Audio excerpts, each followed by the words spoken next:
नमस्कार, आप सभी का मैं बहुत बहुत स्वागत करता हूं आपके अपने इस ऑफिशियल एप्लीकेशन एसएसजी गुरुकुल पर। तो चलिए क्लास को प्रारंभ करते हैं। आपके अपने इस ग्राम पंचायत अधिकारी के बैच में बहुत बहुत स्वागत है। संयुक्त प्रांत पंचायती राज अधिनियम 1947 को हम लोग कंप्लीट कर रहे थे और इसमें हम लोगों को आज लास्ट चैप्टर पढ़ना है, वो है आपका न्याय पंचायत, है ना। तो गांव की न्यायपालिका आज हम लोग को पढ़ना है। आपको पता होना चाहिए उत्तर प्रदेश में अब न्याय पंचायत का गठन नहीं किया जाता है, लेकिन प्रश्न तो बनेंगे, प्रश्न बन रहे हैं। और प्रश्न पता है कैसे बन रहे हैं? प्रश्न ये बन रहा है कि बताइए उत्तर प्रदेश पंचायत के दूसरे या पंचायतों के दूसरे विकास चरण के दौरान न्याय पंचायतों की कुल संख्या कितनी थी, या फिर पंचायतों के तीसरे आम चुनाव के दौरान पंचायत न्याय पंचायतों की संख्या कितनी थी।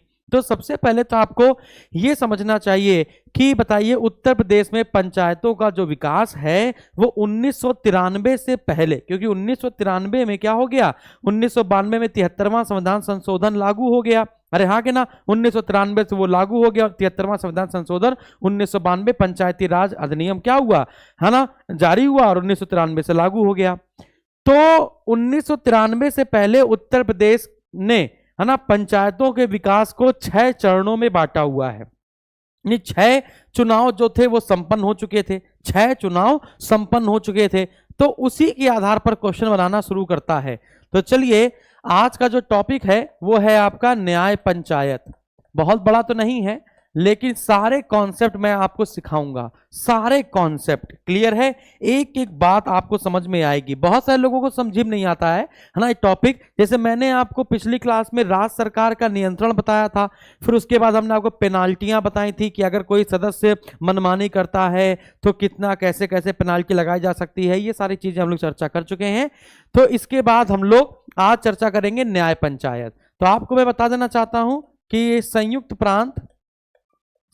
प्रांत पंचायती राज अधिनियम 1947 का अध्याय नंबर है 6। 1947 का अध्याय नंबर कितना है बच्चों? अध्याय नंबर है 6। अध्याय नंबर 6 है, ठीक है ना, अध्याय नंबर 6 है। न्याय पंचायत को बेसिकली हम लोग क्या कह सकते हैं? ग्राम की न्यायपालिका। क्या कह सकते हैं? ग्राम की न्यायपालिका। प्रश्न ये पूछा जाता है, आपको पता है शुरुआती दौर से लेकर बहुत लंबे समय तक, है ना, गांव के विवादों का निपटारा, गांव की समस्या या गांव की इज्जत अपनी इज्जत होती थी, है ना, और लोग उस इज्जत को दूसरे गांव में नीलाम नहीं होने देना चाहते थे, तो वो गांव में बहुत सारी बातों को दबा भी दिया जाता था, है ना। तो गांव के लोगों को ही उनको बागडोर दे दी जाए कि भैया आप ही अपने विवादों को निपटा लीजिएगा। बात समझ में आ रही है? अपने विवादों को आप ही निपटा लीजिएगा, ठीक है ना। तो ये ग्राम की न्यायपालिका थी। इसके लिए कोई बुक नहीं बनाई जाती थी, है ना, कि सीआरपीसी आईपीसी ये सब बना दिया गया है इसके लिए, ऐसा नहीं है। ये प्राकृतिक, ये समझिएगा, ये प्राकृतिक सिद्धांत पर कार्य करते थे, समझ रहे हो ना। ये प्रकृति के आधार पर, यानी जो स्वाभाविक है, जो उनको उचित लगता है, उसके आधार पर ये अपना न्याय देते थे। तो याद रखिएगा, अगर आपसे क्वेश्चन पूछा जाए कि बताइए ग्राम की जो न्यायपालिका या न्याय पंचायत के जो सदस्य होते थे वो, है ना, गांव के विवादों का निपटारा कराने के लिए, गांव के विवादों का निपटारा कराने के लिए कौन से सिद्धांत का प्रयोग करते थे? निपटारा कराने के लिए किस सिद्धांत का प्रयोग करते थे? तो आप कहेंगे प्राकृतिक न्याय के सिद्धांत का। प्राकृतिक न्याय के सिद्धांत को आधार बनाकर ये निपटारा कराया करते थे। आगे बढ़ते हैं। तो यहां तक आपको बात समझ में आई, हाँ कि ना? अच्छा, ये जो न्याय पंचायत थी ये आपकी दीवानी मुकदमे भी सुनती थी और छोटे छोटे फौजदारी मुकदमों को भी सुनती थी। छोटे मोटे फौजदारी मुकदमों को भी सुनती थी, मुकदमों की भी सुनवाई करती थी, मुकदमों की भी सुनवाई करती थी। अब पहले हम लोग ये समझ लेते हैं कि न्याय पंचायत कितनी हैं। कितनी उत्तर प्रदेश में न्याय पंचायत थी, चौथे चरण में, पांचवें चरण में, अगर इनकी बात की जाए तो पहले ये समझ लेते हैं उत्तर प्रदेश में पंचायतों के विकास को पंचायतों के विकास को 6 चरणों में बांटा गया है। 6 चरणों में बांटा गया है। पहला जो चरण है वो 1947 से 1952 तक माना जाता है। दूसरा 1953 से 1960 तक माना जाता है। 1953 से 1960 तक माना जाता है। तीसरा 1961 से 1971 तक। अगला 1972 से 1982 तक। पांचवा 1983 से 1993 तक। और छठवां माना जाता है 1993 से वर्तमान। 1993 से संवैधानिक उपबंध शुरू हो चुके थे। अर्थात 73वां संविधान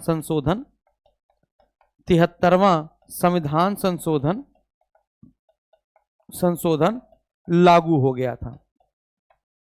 क्लियर है? तो प्रश्न है 1947 से 1952। प्रश्न पूछा जाएगा प्रथम पंचवर्षीय योजना के दौरान। प्रथम पंचवर्षीय योजना मतलब 1951 से 56, है ना। तो प्रश्न पूछा जाएगा प्रथम पंचवर्षीय योजना के दौरान, है ना, या योजना को प्रारंभ करते समय कुल कितने न्याय पंचायतों की संख्या थी? तो आप कहेंगे 8492।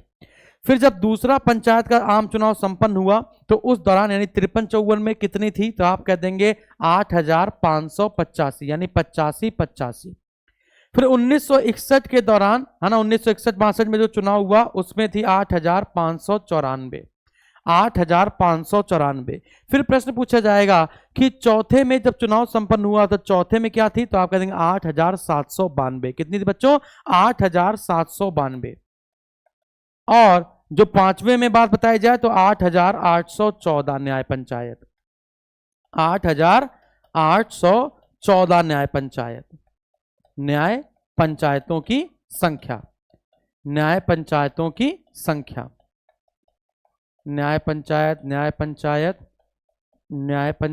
और न्याय पंचायत। तो मैं कल या परसों की बात है, आपको मैंने बताया ना कि ऐसी कोई भी किताब नहीं होगी मार्केट में जो तुम्हारे शुभांशु सर पहले से ही चट नहीं कर चुके होंगे। आपको बिल्कुल अपडेटेड दिया जाएगा। एक क्वेश्चन पूछा गया, उसमें देखा था, उसमें क्वेश्चन पूछा गया कि बताइए तीसरे पंचायतों के आम चुनाव संपन्न होने के दौरान न्याय पंचायतों की कुल संख्या कितनी थी? तो आपका उत्तर आ जाएगा 8594। अब उसको मारो गोली और तुम सारे बता सकते हो। बात आपको समझ में आई? तो हर एक चीज आपको यहां पर अपडेटेड मिलेगी, इस बात को आप नकार नहीं सकते। तो चलिए फिर हम लोग आगे बढ़ने की कोशिश करते हैं। अब हम लोग देखते हैं कि न्याय पंचायत का गठन कैसे किया जाएगा, न्याय पंचायत कैसे काम करेगी। ठीक है ना? तो आप देखते हैं न्याय पंचायत का गठन। न्याय पंचायत का गठन कैसे होगा, है ना? तो न्याय पंचायत का गठन कैसे होगा? तो गठन करने का काम करेगा राज्य सरकार। गठन करने का काम कौन करेगा? राज्य सरकार या राज्य सरकार द्वारा नियुक्त किया गया विहित अधिकारी। राज्य सरकार जिस अधिकारी को विहित करे उसको। समझ में आ गया? अब देखिएगा, राज्य सरकार का कर्तव्य होगा या विहित अधिकारी का कर्तव्य होगा कि वो क्या करे, है ना, जिलों को मंडल में बांटे। क्या करे बच्चों? जिलों को मंडल में विभक्त करे। जिलों को मंडल में क्या करे बच्चों? विभक्त करे। अब आप सोच रहे होंगे सर जिला मंडल तो बड़ा होता है ना, तो वो अलग है और ये अलग बता रहा हूं। ठीक है ना? तो जिलों को वो क्या करे बच्चों? मंडल में विभक्त करे। जैसे मान के चलिए ग्राम होता है, ग्राम स्तर पर क्या होती बच्चों? ग्राम पंचायत होती है। ग्राम स्तर पर क्या होती बच्चों? ग्राम पंचायत होती है ना? तो ग्राम स्तर पर ग्राम पंचायत होती है और निपटारा वगैरह वैसे तो ग्राम पंचायत का प्रधान ही करवा देता है, लेकिन है ना, अगर मामला ग्राम पंचायत के ऊपर का है तो क्या किया जाएगा? तो हुआ गया कि ग्राम स्तर पर ग्राम पंचायत होती है और ग्राम पंचायत का जो अध्यक्ष होता है वो प्रधान होता है। ग्राम पंचायत का अध्यक्ष कौन होता है बच्चों? प्रधान होता है। प्रधान जिसे कहते हैं मुखिया, प्रधान या मुखिया होता है, हाँ कि ना। तो क्या किया जाएगा कि जिलों को मंडल में बांटा जाएगा और प्रत्येक मंडल में एक न्याय पंचायत होगी, प्रत्येक मंडल में एक न्याय पंचायत होगी, प्रत्येक मंडल में एक न्याय पंचायत होगी और इस न्याय पंचायत में एक या एक से अधिक ग्राम पंचायतें आएंगी, एक से अधिक ग्राम पंचायतें आएंगी। तो 2 या 2 से अधिक, 3 या 3 से अधिक, है ना। तो ग्राम पंचायतों यानी कई गांवों को मिलाकर, कई ग्राम पंचायतों को मिलाकर एक न्याय पंचायत का गठन किया जाएगा। ये बात आपको समझ में आई, ये बात आपको समझ में आई। हाँ, तो न्याय पंचायत के अधीन, है ना, एक या एक से अधिक ग्राम पंचायत आएंगे। बताइए, सारी बातें समझ में आई? बहुत धीमे धीमे बताऊंगा, सारी बातें बताऊंगा, है ना। तो 2 से 3 ग्राम पंचायतों पर या 2 से अधिक ग्राम पंचायतों पर एक न्याय पंचायत का गठन होगा और जिले को मंडल में विभाजित करके, है ना, जो विहित अधिकारी है, विहित अधिकारी मतलब जिलाधिकारी हो सकता है या राज्य सरकार द्वारा नियुक्त किया गया अधिकारी हो सकता है। क्या ये बात समझ में आ रही है? बहुत बढ़िया। तो ये न्याय पंचायत का गठन करने का काम किसका है? तो कहेंगे विहित अधिकारी या राज्य सरकार का है। अब हम लोग आगे बढ़ेंगे, आगे बढ़ा जाए। अब अगला पॉइंट कि अब न्याय पंचायत में सदस्य कौन होंगे, न्याय पंचायत में सदस्य कौन होंगे। आराम आराम से समझिए, एक एक पॉइंट। न्याय पंचायत में सदस्य कौन होंगे? सदस्य, न्याय पंचायत में सदस्य। हमको पता है कि ग्राम पंचायत होती है, ग्राम पंचायत। अब भैया 2 या 3 ग्राम पंचायत हैं, अरे हाँ कि ना, 2 या 3 ग्राम पंचायत हैं, 2 या 3 क्या है बच्चों? ग्राम पंचायत है। मान के चलिए 3 ग्राम पंचायतों पर एक न्याय पंचायत का गठन किया गया। जस्ट इमेजिन, 3 ग्राम पंचायतों का क्या किया बच्चों? 3 ग्राम पंचायतों पर हमने एक न्याय पंचायत का गठन करना है। तो कैसे किया जाएगा ये समझिएगा।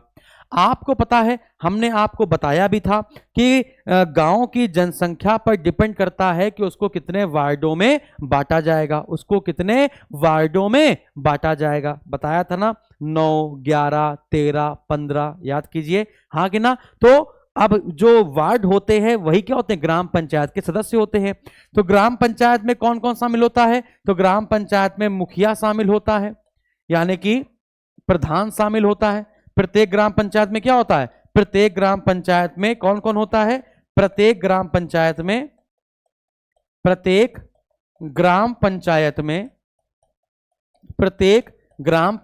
में, है ना, मुखिया होता है यानी कि प्रधान होता है, और एक उप मुखिया होता है, और क्या होता है? वार्डों के सदस्य होते हैं। क्या होते हैं बच्चों? वार्डों के सदस्य होते हैं, हाँ कि ना, वार्डों के सदस्य होते हैं, हाँ कि ना।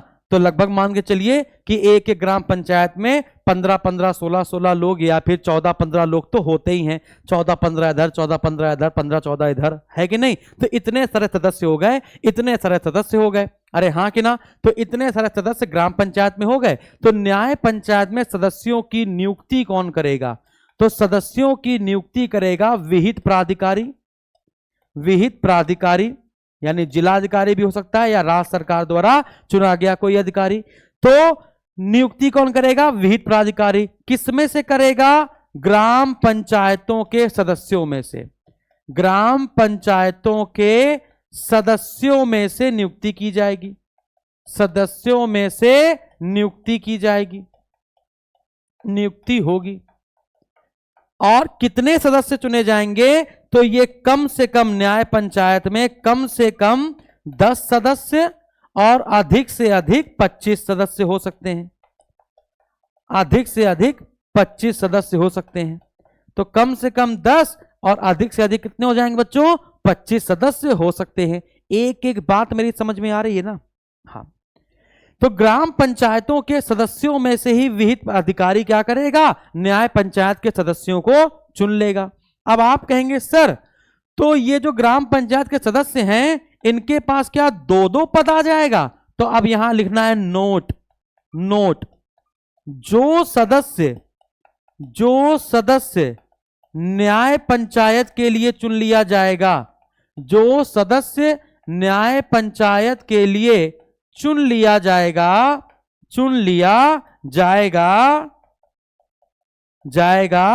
वह ग्राम पंचायत का सदस्य नहीं रहेगा, वह ग्राम पंचायत का सदस्य नहीं रहेगा और उसकी रिक्तता को पुनः भरा जाएगा, उसकी रिक्तता को पुनः भरा जाएगा। किसके द्वारा? राज्य निर्वाचन आयोग द्वारा या फिर धारा 12 के अधीन दिए गए उपबंधों के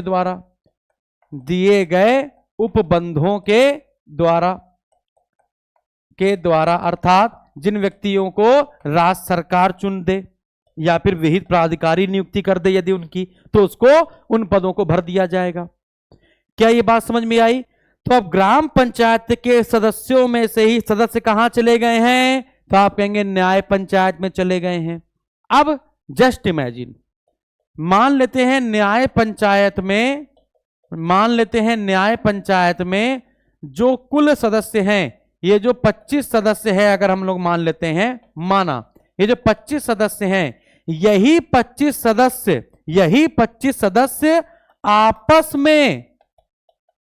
आपस में बातचीत करके या फिर जो विहित विधि हो राज्य सरकार जिसे बताए, है ना, उसका यूज करके आपस में से एक सरपंच चुनते हैं और एक सहायक सरपंच चुनते हैं और बचे हुए सदस्यों को पंच कहा जाता है। तो न्याय पंचायत में एक सरपंच होगा, एक सहायक सरपंच होगा और बाकी जो सदस्य हो जाएंगे वो क्या हो जाएंगे बच्चे? पंच कहलाएंगे। तो पंचों का मुखिया सरपंच और सरपंच अगर अनुपस्थित है तो फिर सहायक सरपंच। मान के चलिए यदि ये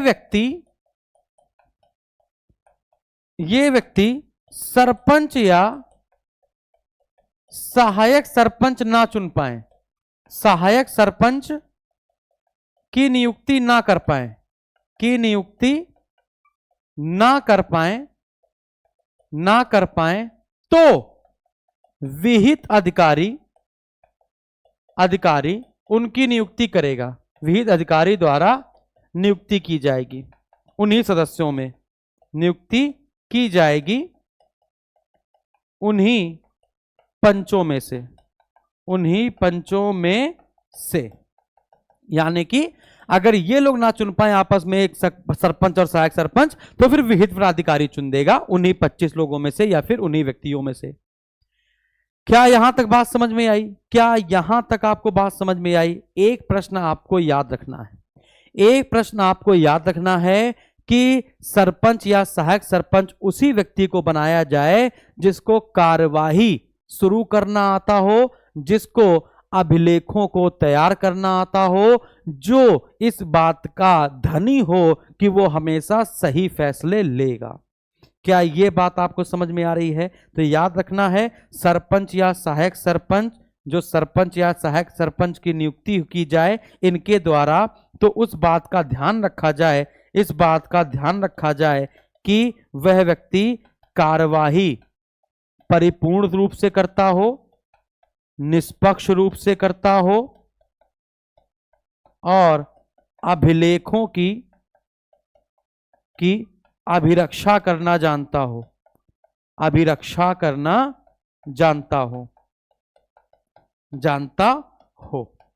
ये बात आपको ध्यान रखनी। अब हम लोग आते हैं पंचायत की पंचों का कार्यकाल कितना होता है। तो हम लोग क्या करते हैं, बेसिकली बेसिकली ग्राम पंचायत के साथ ही इनका काम शुरू होता है, ग्राम पंचायत के कार्यकाल से इनका कार्य शुरू होता है और उन्हीं के साथ साथ समाप्त हो जाएगा। तो आप कह देंगे 5 वर्ष। आप क्या कह देंगे भैया 5 वर्ष। तो पंचों का कार्यकाल कितने वर्ष का होगा 5 वर्ष का। अच्छा एक और बात, मान के चलिए सरपंच या सहायक सरपंच, सरपंच या सहायक सरपंच को अपना त्यागपत्र देना है, को अपना त्यागपत्र देना है, तो वो किसको देगा। तो विहित अधिकारी को दे सकता है लिखित रूप में, विहित अधिकारी को दे सकता है लिखित रूप में, विहित अधिकारी को लिखित रूप में दे सकता है ना। और लेकिन अगर पंचों, बाकी जो सदस्य है, पंचों को अगर त्यागपत्र देना है तो वो किसको दे सकते हैं, सरपंच को। वैसे समझ लीजिए ना कि अगर ग्राम पंचायत के प्रधान को अगर देना होता है, प्रधान या उप प्रधान को अगर देना होता है त्यागपत्र, तो वो विहित अधिकारी जिलाधिकारी को ही दे सकता है या क्षेत्र पंचायत के अधिकारी को दे सकता है। लेकिन अगर ग्राम पंचायत के सदस्यों को त्यागपत्र देना हो तो वो प्रधान को चिट्ठी लिखकर दे सकते हैं। वही सेम बात है, अगर पंचों को त्यागपत्र देना है तो सरपंच को त्यागपत्र दे देंगे लिखित रूप से, है ना। और अगर सरपंच और सहायक सरपंच को देना हो तो वो विहित प्राधिकारी को दे देंगे लिखित रूप से। क्या यहां तक बात समझ में आई। अच्छा आगे बढ़ते हैं। सरपंच द्वारा, सुनिएगा, या फिर एक और बात, मान के चलिए कि न्याय पंचायत द्वारा, न्याय पंचायतों द्वारा यदि किसी कार्य को, यदि किसी कार्य को किया जा रहा है, किया जा रहा है ना। जैसे कि नहीं होती है, जैसे ग्राम पंचायत की कोरम होती है, बैठक होती है, वैसे ही न्याय पंचायतों के द्वारा यदि किसी कार्य को किया जा रहा है, यदि सभी लोग उसमें शामिल होने जरूरी हैं या कोई फैसला लिया जा रहा है ना, तो कुल सदस्यों का 2/3 सदस्य, 2/3 सदस्य होने जरूरी हैं, 2/3 सदस्य होने जरूरी हैं। अदरवाइज जैसे मान चलिए 21 लोग हुए टोटल, मान के चलो कि अगर न्याय पंचायत में 21 लोग हैं, सरपंच सहायक सरपंच को मिलाकर, तो उसका 2/3 कितना हो जाएगा 14। 14 से कम लोगों ने मिलकर अगर कोई निर्णय ले लिया है ना, तो वो मान्य नहीं होगा। 14 कम से कम लोग चाहिए होंगे। मतलब कहने का तात्पर्य है कि 2/3 चाहिए होंगे। अब ये नहीं कि 14 सर ने बता दिया है, कॉन्सेप्ट समझा रहे हैं, है ना। बिल्कुल बेवकूफी वाली बात ना करना बिल्कुल बीच में, है ना।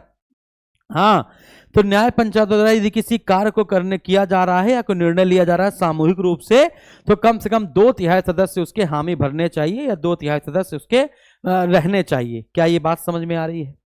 क्या यहां तक आपको बात समझ में आ गई है। अगर आ गई है तो यस सर बोल दीजिए कि यस सर हमको समझ में आ गई है। जल्दी से, बहुत लंबी क्लास नहीं खींचने वाले हैं, 40-40 मिनट के आसपास की क्लास होगी, क्योंकि बहुत लंबा खींचेंगे, क्योंकि हम लोगों को इतना ज़्यादा नहीं पढ़ना है, जितना आपके सिलेबस में होगा उससे 10 पॉइंट आगे बढ़ाकर छोड़ेंगे, ठीक है ना। और कई सारी बुकों में तो ये गैप कर दिया है, ठीक है, सारे कॉन्सेप्ट बताकर छोड़ेंगे। आगे बढ़ाया जाए, बहुत बढ़िया। यस सर मजा आ गई है, मजा आ रही है सर, आप बहुत अच्छा पढ़ाते हैं, अभी तक की पूरी क्लास में मजा आ गई है, ऐसा कंटेंट कहीं नहीं मिलेगा, थैंक यू वेरी मच। आगे बढ़ते हैं। तो पंचों का कार्यकाल बता दिया हमने आपको। अब देखते हैं, जैसे मान के चलिए कि पंचों के पास क्या हुआ, न्याय पंचायत के पास कोई मुकदमा आया, न्याय पंचायत के पास कोई मुकदमा आया, न्याय पंचायत के पास कोई मुकदमा आया। तो अब जब मुकदमा आया है तो यहां पे पॉइंट समझिएगा, तो मुकदमे की जांच की जाएगी और मुकदमे का निस्तारण किया जाएगा। तो मुकदमे की जांच करने के लिए क्या किया जाएगा, बेंच का निर्माण किया जाएगा, बेंच का गठन किया जाएगा, है ना। और उसमें कितने होंगे, 5 सदस्य होंगे, न्याय पंचायत के 5 पंच होंगे, यानी 5 सदस्य मिलकर बेंच का निर्माण करेंगे, है ना। और इन 5 सदस्यों में, इन 5, सुनिएगा, इन 5 सदस्यों में, है ना, कार्य का विभाजन किया जाएगा कि कौन क्या काम करेगा। कार्य का विभाजन किया जाएगा, स्थानांतरण या पुनः स्थानांतरण भी हो सकता है, स्थानांतरण या पुनः स्थानांतरण भी हो सकता है। और इन सब की जो बेंच का गठन किया जाएगा, जो कार्य का विभाजन किया जाएगा, वो विधि पूर्वक किया जाएगा, विधि पूर्वक किया जाएगा। अर्थात जो राज्य द्वारा बनाई जाए, अर्थात जो राज्य द्वारा बनाई जाए। अब सुनिएगा, ये जो बेंच बनाई गई है ना, ये जो 5 लोगों की एक बेंच बनाई गई है ना, इन 5 सदस्यों में से एक चुना जाएगा सभापति। इन 5 बेंचों में से एक क्या होगा बच्चों? सभापति होगा, है ना। और एक क्या होगा? एक कार्यवाही के दौरान अभिलेखों की सत्यापन करेगा, अभिलेखों का सत्यापन करेगा, ऑथेंटिकेशन करेगा, है ना, कि ये सही है कि गलत है, वो सारी चीजें। तो 2 व्यक्ति रहेंगे, एक तो सभापति रहेगा, है ना, और एक रहेगा कार्यवाही के दौरान जो अभिलेख है वो सही है कि गलत है, उन सब की लगातार जांच करने के लिए एक व्यक्ति रहेगा, है ना। अब सुनिएगा, मान के चलिए बेंच का गठन किया गया, बहुत सारे बातें बताएंगे। मान के चलिए बेंच का गठन किया गया, है ना, और बेंच का गठन करने के बाद निर्णय सुनाते वक्त,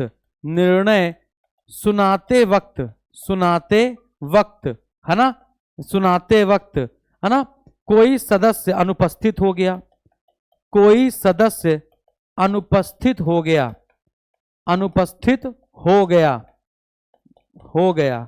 यानी 5 लोग थे, 5 लोग की बेंच थी। जिस दिन निर्णय सुनाया जाना था, उन 5 में से एक गायब हो गया। तो क्या बताओ, जो निर्णय सुनाया गया, यानी 4 लोगों ने जो निर्णय सुनाया है, वो मान्य होगा? अच्छा, एक और बताओ, अगर वो मान्य हो जाएगा तो एक और गायब कर देते हैं, वो मान्य हो जाएगा तो एक और गायब कर देते हैं। समझ में आ गया? एक और गायब कर देते हैं। अब बताओ 3 लोग बचे, अब बताओ निर्णय मान्य होगा? और अगर 3 का भी अगर मान्य होगा तो एक और गायब कर देते हैं, अब 2 बचे, अब वो निर्णय देंगे तो मान्य होगा? तो बताइए, कोशिश कीजिए। निर्णय सुनाते वक्त कोई सदस्य दिन उपस्थित हो गया तो निर्णय मान्य रहेगा यदि 3 लोग उपस्थित हों तब, यदि 3 लोग उपस्थित हों तब तक। इसका मतलब क्या है? यानी इन 5 में अगर 2 भी चले जाएंगे तो बचे हुए 3 जो पंच हैं, यदि वह निर्णय दे देंगे तो भी मान्य होगा। लेकिन 3 से अगर 2 हो गए तो फिर निर्णय मान्य नहीं होगा, और ये जो 3 होंगे ना, उन 3 में इन दोनों का होना जरूरी है। लेकिन अगर सभापति नहीं है तो भी काम चल जाएगा, इसका रहना जरूरी है। अगर ये नहीं है तो फिर विहित प्राधिकारी इनके द्वारा जो किया गया कार्य है, किसी और को स्थानांतरित करके वो कार्यवाही जल्दी से निपटा सकता है। कहने का ये मतलब है। तो 3 लोग होने चाहिए। बताओ, तो बेंच के बारे में आपको समझ में आया? अब एक मजेदार बात बताते हैं। मान के चलिए दूसरा, यदि मुकदमे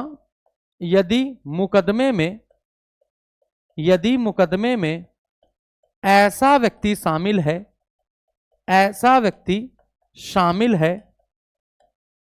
है जो भावनात्मक रूप से, भावनात्मक समझते हो ना, प्यार, जो भावनात्मक रूप से या गुस्सा, जो भावनात्मक रूप से किसी पंच से जुड़ा हुआ है।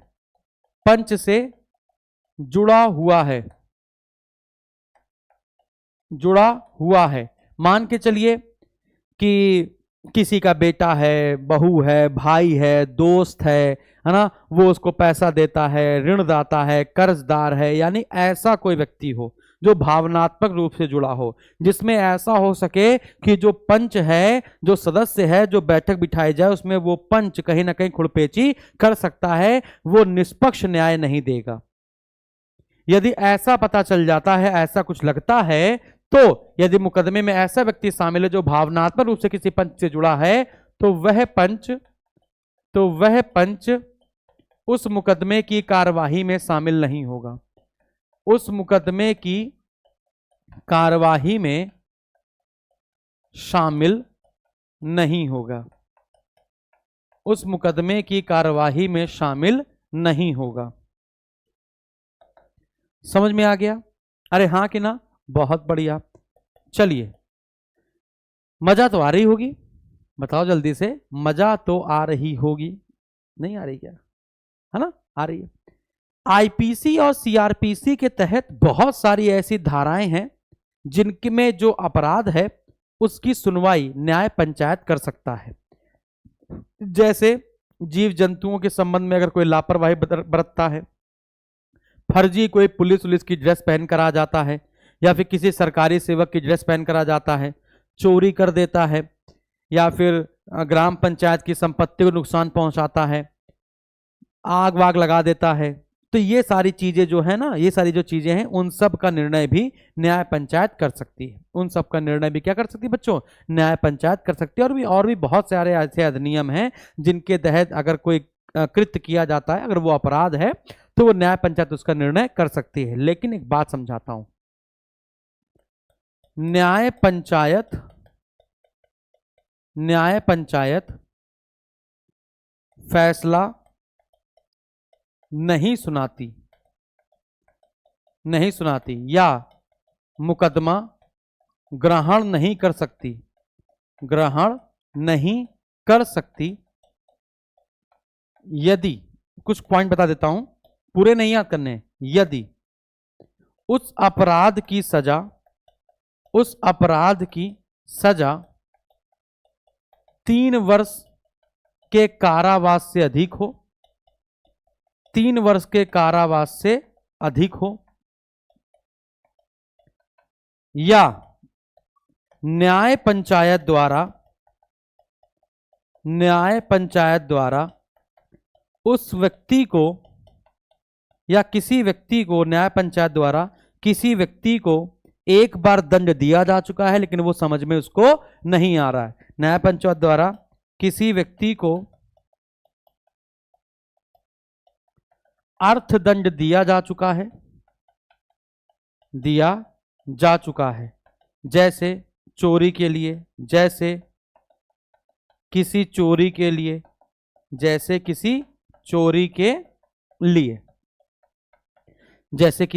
के लिए, तो अगर दोबारा किया तो फिर हमारे हाथ से निकल जाएगा अब अर्थदंड। क्योंकि आप जानते हैं, यहां पर समझिएगा, न्याय पंचायत कारावास का दंड नहीं दे सकती है। न्याय पंचायत कारावास का दंड नहीं दे सकती है, कारावास का दंड नहीं दे सकती है, दंड नहीं दे सकती। अधिकतम अर्थदंड, अधिकतम आर्थिक जुर्माना 250 रुपए लगा सकती है। अधिकतम आर्थिक जुर्माना 250 रुपए लगा सकती है, 250 रुपए तक लगा सकती है। न्याय पंचायत का बेसिकली काम सजा देना या फिर मृत्युदंड देना ये सब नहीं है, या फिर पैसा वसूलना। बस गांव में शांति बनी रहे, बस गांव में क्या बनी रहे बच्चों? शांति बनी रहे। मान के चलिए यदि कोई व्यक्ति अशांति फैलाता है,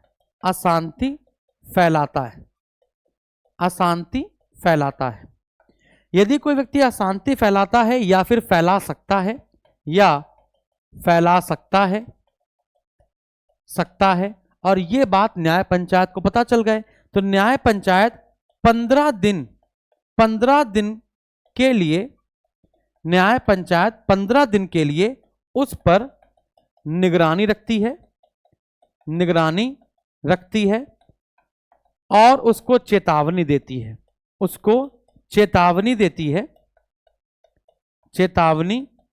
है कि यदि उसने इन 15 दिनों में कुछ भी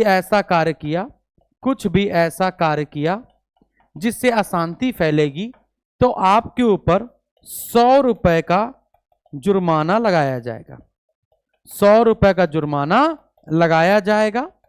और यदि प्रथम दोष सिद्धि के बाद भी प्रथम दोष सिद्धि के बाद भी अगर आप लगातार गांव में अव्यवस्था बनाते हैं तो प्रथम दोष सिद्धि के बाद अभी तक आपसे 5 रुपए प्रतिदिन के हिसाब से वसूली की जाएगी, वसूली की जाएगी।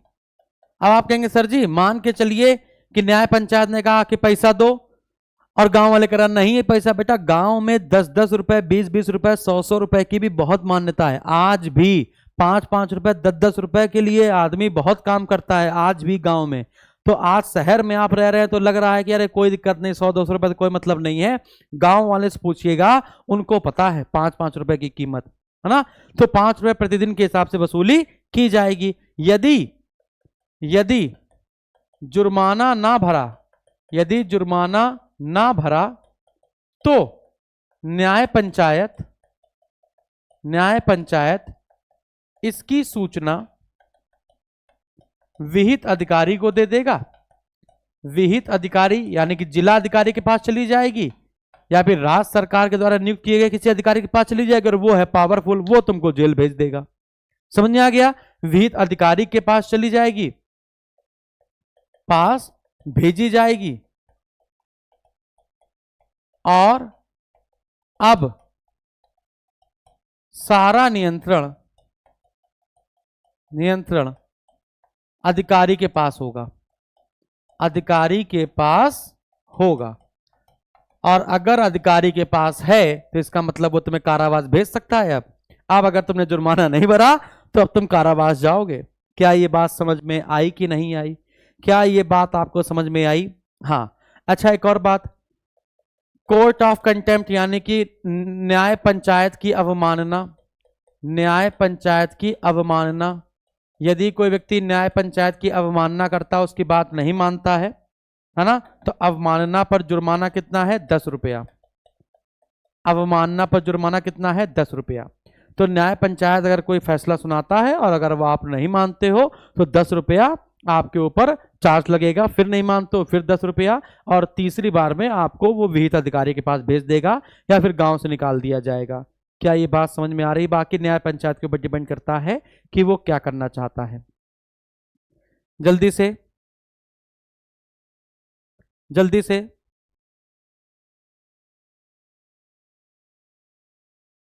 बहुत बढ़िया। आगे बढ़ा जाए। आई विश कि यहां तक आपको सारी बातें समझ में आ रही होंगी। अगर नहीं आ रही बच्चों तो बोल दो कि नहीं आ रही है, और अगर आ रही है तो बोल दो कि यस सर आ रही है। जल्दी से सभी लोग जल्दी बताओ, जल्दी से बताओ। चलिए, मान के चलिए न्याय पंचायत में कोई मुकदमा चल रहा था। न्याय पंचायत में कोई मुकदमा चल रहा था और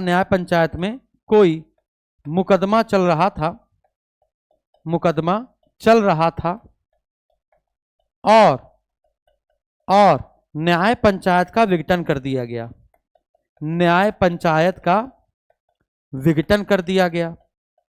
विघटन कर दिया गया।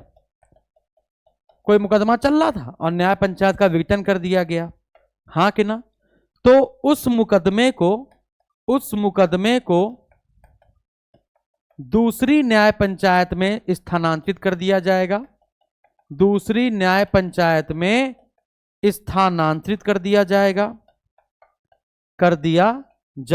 उस विहित प्राधिकारी के द्वारा। लेकिन मुकदमा शुरू से शुरू होगा। ऐसा नहीं है कि जहां तक मुकदमे की सुनवाई हो चुकी थी उसके बाद ही शुरू होगा, नहीं। मुकदमा अगर दूसरी या फिर कभी भी किसी न्याय पंचायत के मुकदमे को दूसरी न्याय पंचायत में स्थानांतरित किया जाएगा तो वहां पर जो मुकदमे की शुरुआत होगी वो बिल्कुल शुरू से होगी। अच्छा, एक और बात, न्याय पंचायत अपने द्वारा जो भी निर्णय देगी उसको वो दोबारा चेंज नहीं कर सकती या फिर उसका पुनरीक्षण नहीं कर सकती। याद रखिएगा, न्याय पंचायत अपने द्वारा, बहुत इंपॉर्टेंट पॉइंट बता रहा हूं, न्याय पंचायत अपने द्वारा, जबकि आपने देखा होगा सुप्रीम कोर्ट हो, हाई कोर्ट हो, वो अलग होता है कि वो अपने न्यायिक पुनरावलोकन का अधिकार होता है उनके पास, वो अपने द्वारा दिए गए निर्णय को बदल भी सकते हैं, लेकिन न्याय पंचायत के पास ऐसी कोई शक्ति नहीं है। तो न्याय पंचायत अपने द्वारा दिए गए निर्णय को, अपने द्वारा दिए गए निर्णय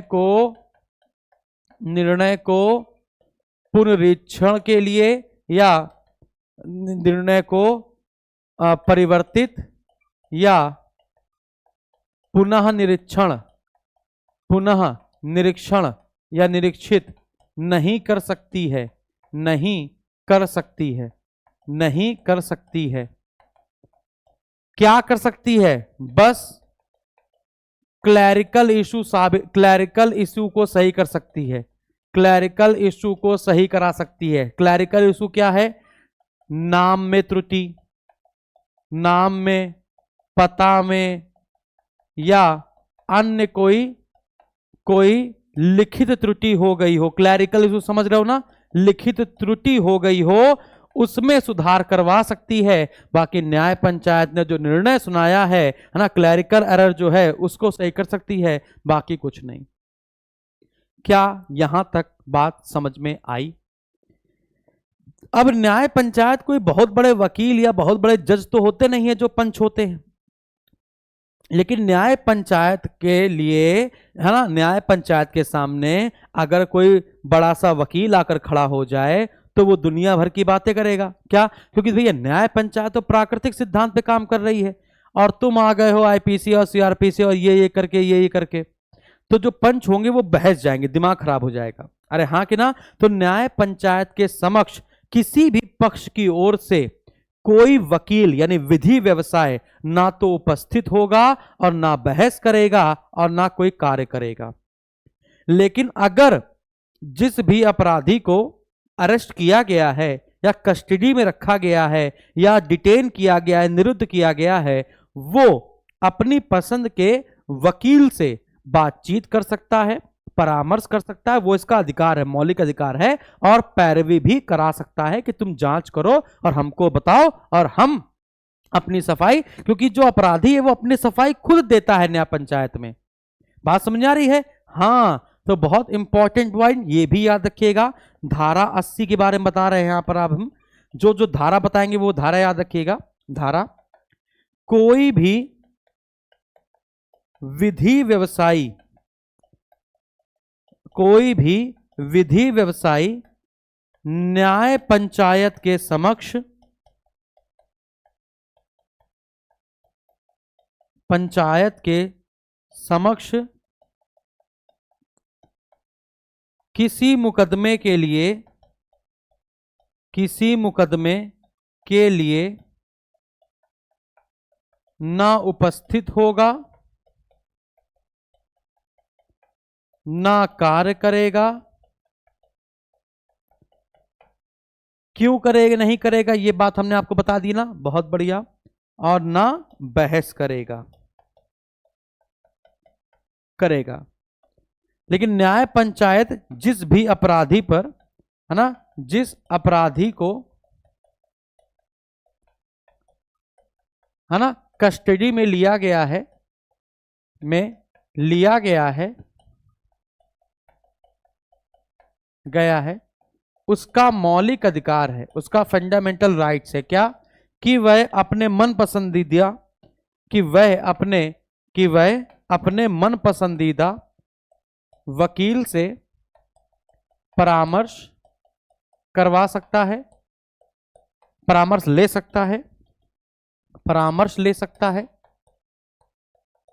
सकता है और पैरवी करवा सकता है, पैरवी करा सकता है,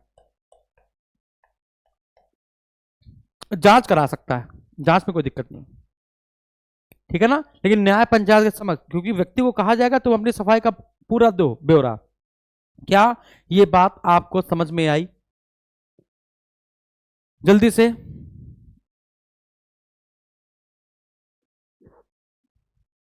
यस सर, यस सर, बहुत बढ़िया।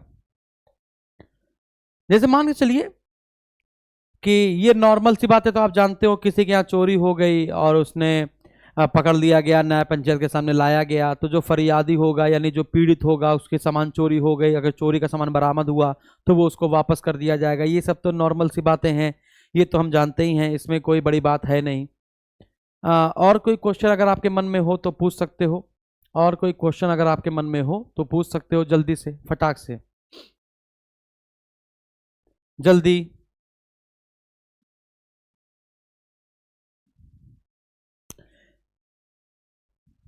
कोई भी क्वेश्चन आपके मन में हो तो पूछ सकते हो, क्योंकि अब कोई पार्ट बचा नहीं न्याय पंचायत का। अरे है तो बहुत सारा, है तो बहुत सारा, लेकिन आपके पेपर के लिए नहीं, आपके पेपर के लिए नहीं।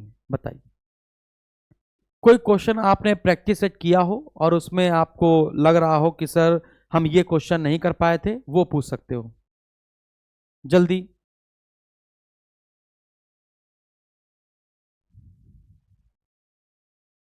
नहीं सर, इतना तो नहीं पढ़ा था हमने, इतना तो नहीं पढ़ाया गया है। हाँ, तो नहीं पढ़ाया गया तो हमने तो आपको पढ़ा दिया ना, नहीं पढ़ाया गया तो हमने तो आपको पढ़ा दिया है, ठीक है ना। तो हमने आपसे कहा था बहुत बड़ी क्लास नहीं चलेगी, लगभग 40 से 50 मिनट की क्लास आज चलेगी, और मेरे हिसाब से इतना काफ़ी है।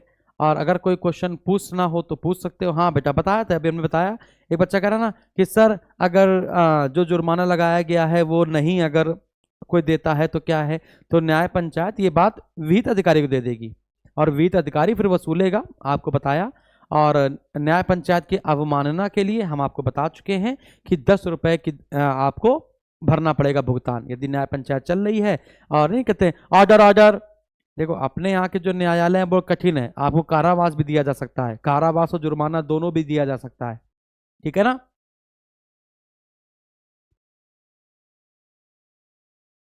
सर ग्राम पंचायत अधिकारी में पकड़ बनने लगी है, बहुत बढ़िया, बहुत बढ़िया। ये तो हमारे लिए खुशखबरी की बात है ना।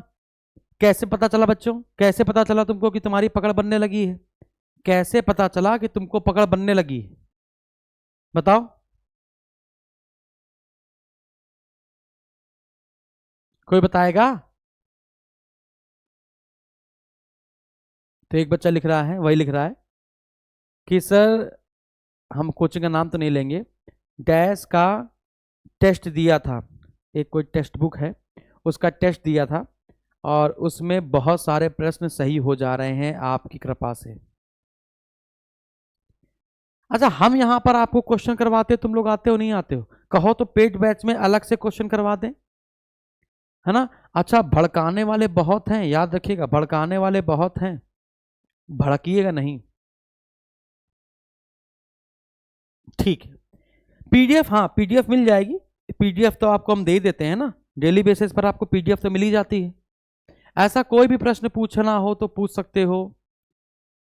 सर वो ब्राह्मण की सभा हमने आपको बताया था, चलो पुरानी बातें कर लेते हैं, पुरानी बातें, पुरानी बातें, पुरानी बात, पुरानी बात, पुरानी बात में हमने आपको बताया था कि जो चोल काल की बात की जाए, यदि चोल काल की बात की जाए तो चोल काल में एक था परांतक प्रथम, परांतक प्रथम, उसका एक अभिलेख है उत्तमेरुर अभिलेख। क्या है बच्चों? उत्तमेरुर अभिलेख। सुन लो, तुम लोग को इसमें डाउट है क्योंकि जब मैं प्रश्न करा रहा था, क्वेश्चन करवा रहा था, तो उसमें तुम लोग को डाउट लग रहा था, इसको समझ लो। उत्तमेरुर अभिलेख, उसमें बताया गया है चोल काल में जो गांव ग्राम सभा होती थी वो 3 प्रकार की होती थी, यानी गांव जो होते थे वो 3 प्रकार के होते थे। एक होता था उर, है ना, एक होता था आपका सभा या महासभा, सभा या महासभा, और तीसरा होता था नगरम, तीसरा क्या होता था? नगरम। अब सुनिएगा, मैंने आपसे कहा है कि जो सभा या महासभा है ये ब्राह्मणों, ये क्या है बच्चों? ब्राह्मणों का गांव है, ब्राह्मणों का गांव है सभा या महासभा, या फिर सभा या महासभा क्या है? एक कार्य समिति है। सभा या महासभा क्या है बच्चे? ये कार्य समिति है, और ब्राह्मणों के गांव को हम लोग अग्रसर गांव या मंगलम गांव के नाम से भी जान सकते हैं। अग्रसर गांव या मंगलम गांव के नाम से भी जाना जाता था। सभा या समिति को कार्य समिति के नाम से जाना जाता है और सभा या समिति को ही हम लोग कहते हैं वरीयम। क्या कहते हैं? वरीयम, है ना। तो तमिल भाषा में अलग हो जाएगा ना, तो वरीयम कहते हैं, है ना। और जो वरीयम है इसमें 30 सदस्य होते थे, यानी कि 30 वार्ड में बटा हुआ होता था ये, और हर एक वार्ड में एक सदस्य था। प्रत्येक वार्ड में एक सदस्य होता था, है ना। प्रत्येक वार्ड में एक सदस्य होता था, तो टोटल 30 सदस्य हो जाते थे। और इन 30 सदस्यों में से 12 विद्वान होते थे। 12 क्या होते थे बच्चों? विद्वान होते थे। याद कीजिए, मैंने आपको बताया था चोल काल में ग्राम सभा में या ग्राम पंचायत का सदस्य बनने के लिए वेदों या भाष्यों का जानकार होना जरूरी था। तो वही घुमा फिरा के बस शब्दावली चेंज कर रहे हैं। बस क्या कर रहे हैं बच्चों? शब्दावली चेंज कर रहे हैं। अब देखिएगा, यही चोल काल की चीजें आपको विजयनगर में भी मिलती हैं। यही चोल काल की चीजें विजयनगर में मिलती हैं कि उर क्या है? उर ग्राम की सबसे छोटी इकाई है, सबसे छोटी इकाई है। दक्षिण भारत में वही सेम चीज मिलेंगी, है ना। और उर के ऊपर क्या होता था? नाडु होता था, जिला होता था। उसके ऊपर क्या होता था? मंडलम यानी प्रांत होता था। तो प्रांत को क्या कह रहे हैं? मंडल कह रहे हैं। नाडु को क्या कह रहे हैं? जिला कह रहे हैं। और उर क्या है? गांव। तो गांव की सबसे छोटी इकाई क्या थी? या प्रशासन की सबसे छोटी इकाई क्या थी? तो आपने कहा उर, है ना। और आपसे पूछा जाए ग्राम की बड़ी इकाई क्या थी? ग्राम से बड़ी इकाई क्या थी? तो आपने कहा नाडु। आपने क्या कहा? नाडु। तो ये बात आपको समझ में आ गई कि नहीं आ गई, है ना। और गांवों का जो समूह था वो कुर्रम था। गांवों का जो समूह था वो कुर्रम था। अरे हाँ कि ना, ये बात हमने आपको बताई थी। नाम बदल सकते हैं, बाकी सारी चीजें वही हैं जो हमने आपको बताया था। सारी चीजें वही हैं जो हमने आपको बताया था। और मध्यकाल में भी मध्यकाल में आपको मैंने नहीं पढ़ाया है पंचायती राज का। क्यों नहीं पढ़ाया? क्योंकि उसमें मध्यकाल में जो 3 चीजें बताई हैं बस उसी को याद करना है। मुगल काल का प्रशासन पढ़ के तुम करोगे क्या? दिल्ली सल्तनत का पूरा प्रशासन पढ़ के, गुलाम खिलजी, तुगलक सैयद लोधी पढ़ के तुम करोगे क्या? बेवकूफी वाली बात हो जाएगी, ठीक है ना। तुम आप जाइए, आप पंचायती राज व्यवस्था की उत्तर प्रदेश साइट पर जाइए और वहां पर देखिए, ठीक है ना। तो आपको पता चलेगा अच्छा हम लोग आउट ऑफ सिलेबस में पढ़ रहे हैं क्या। तो मध्यकाल में आपको बताया 3 चीजें आपको याद करके चलनी है ना। एक होता था ग्राम प्रशासन को संभालने के लिए सिर्फ 3 लोगों के बारे में बात करनी है मध्यकाल में, जिसके बारे में 4 बार बता चुके हैं। फिर से समझ लो, एक है आपका मुकद्दम, एक है आपका पटवारी, और एक क्या बताया था हमने आपको? एक बताया था चौधरी। आदमी कहते हैं तुम अपने आप को बहुत चौधरी समझते हो क्या? चौधरी क्या करता था? पंचों की सहायता से गांव के विवादों का निपटारा,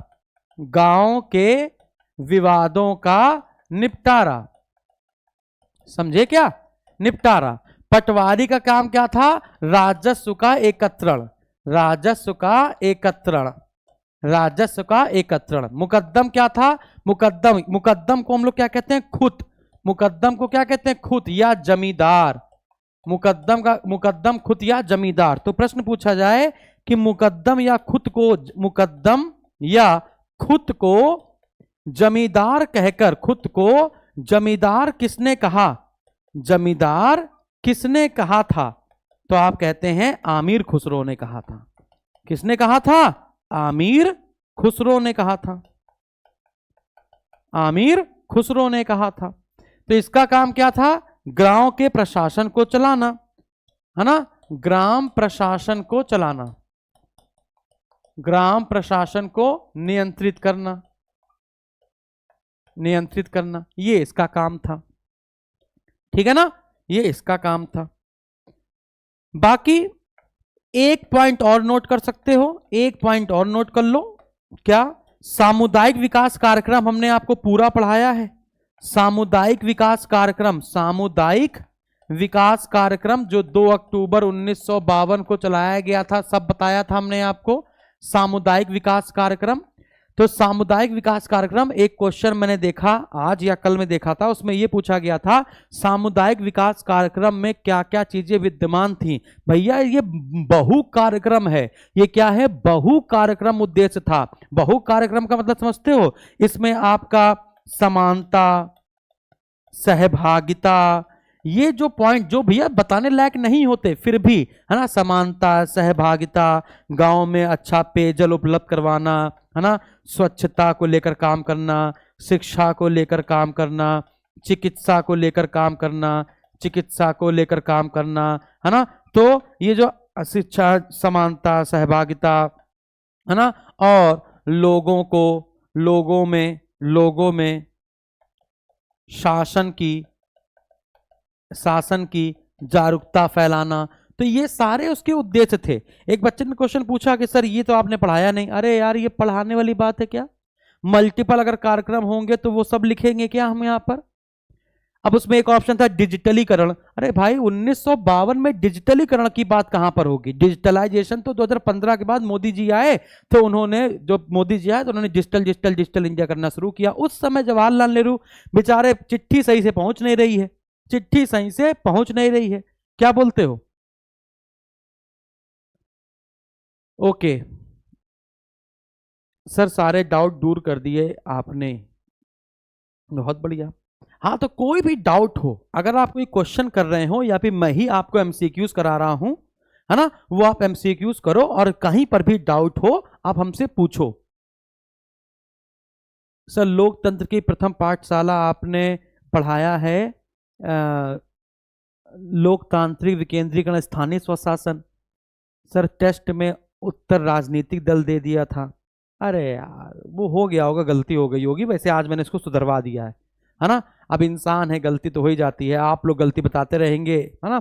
वैसे हम लोग बिल्कुल वेरीफाई करते हैं, फिर भी एक दो क्वेश्चन ऊपर नीचे हो जाते हैं, सभी से हो जाते होंगे।